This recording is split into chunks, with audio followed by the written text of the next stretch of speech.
Steve Gamache with another Chef Knives to Go quick look product review, and what we're checking out this time is the Chef Knives to Go Thermoprobe, not to be confused with the stick probe thermometer, which we'll do a quick contrast and compare those two. So when you take it out of the package, presto changeo, on the back of the cardboard packaging you've got some instructions and features. This one uses a AAA battery, so it's pretty easy to source one of those, of course, and you got a back compartment on to pop the battery out. There's a little slider switch, easy to say for me 10 times. Let's close up here. So there's a little slider switch back in here, and that switches between Celsius and Fahrenheit, so there's not like a button for that. It's harder to switch back and forth, but probably no big deal because usually you're going to be doing one or the other. So let's put our cover back on here. So easy to change, AA. You do have a magnet, so you can slap it on the side of a reefer or something at work. You've got, feature-wise, it has an automated on-off. There's a little depressor activation button, and when you pull the Thermoprobe out, it turns on. There's a little button right here that basically just depresses when you close up the Thermoprobe, so it's kind of cool. Or, of course, if you leave it on, and it does have a 10-minute auto-off, you can just turn it on and off manually. These buttons are a little bit easier to hit than the stick probe thermometer. Those are a little bit smaller, so this is easier to depress without having to use your fingernail. So once it's on, you, of course, have your settings.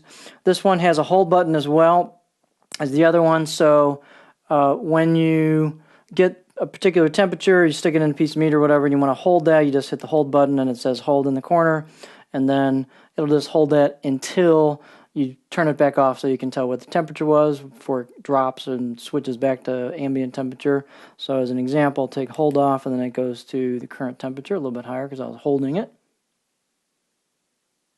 So it's pretty straightforward. This one, in terms of performance time-wise, I went from room temperature to full rolling boiling water, and took about 8-ish seconds to stabilize fully on that. So probably take a little bit less if you've got a smaller temperature differential like fish or something like or poultry. But for a full rolling boil from room temperature, it's a pretty big difference there. You've got about 8 seconds to stabilize. So it's not instantaneous by any means, but it's pretty quick, relatively speaking. So you've got a little gauge of rough temperature recommendations on there, which you may or may want to just scratch off, depending on what you like to do, but it is there if you want to use it. So it's pretty straightforward. One nice thing about this, it's got a pretty long probe on it, and it's kind of thin at the end, so it's easy to insert that into smaller, delicate pieces, and also you got distance to keep yourself away from some heat. So let's just compare this real quick to the Chef Knives to Go stick probe thermometer. So here's that one. It comes with a pop-off cover. Main difference is the probe is longer on the Thermoprobe. So it's about the same diameter on the main part of the body, but the thinner tip's kind of nice because, again, it's easier to insert into items. And it's longer, so you can keep yourself away from heat a little bit easier. That's the main difference, physically. If you want to know what the buttons do on the other one, you can switch to the other video and look at that product page for the stick probe thermometer. But so this one's a little bit simpler function. AAA batteries versus LR44. It's a little easier to source batteries on this one, and obviously it's a little bit bigger, easier to grab onto, and the buttons are a little bit bigger as well. So those are a couple comparisons between the two. Get that out of the way. So this is the Chef Knife to Go Thermoprobe.